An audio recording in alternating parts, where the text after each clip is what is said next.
हे मानव तुम्हें पृथ्वी पृष्ठ को आसीच तुम्हें अमृतर संतान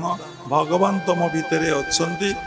दर्शन उपलब्धि करने को आसीच आत्मज्ञान अधिकारी होगा आसीच तुम जेकोसी कर्म कर कि जाए से नहीं प्रत्येक कर्म ही भगवत कर्म तुम्हें किंतु आत्मज्ञान अधिकारी हो। जन्म भी कष्ट,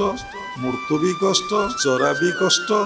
वार्धक्य भी कष्ट। माँ गर्भे रहिल जो कष्ट 10 मास 10 दिन तापर ये आसला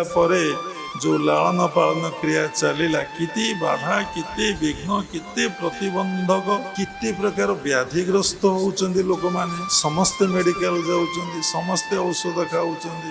जानूचंदी आम मरीजु कहले किसी कह नहीं भाई टिके जगन्नाथ कह ना कृष्ण कह ना राम टिके कह ना राधे राधे टिके कह गपिब पछे फोन रे मोबाइल देखिब किंतु ये कथा कहया इच्छा हेबनी।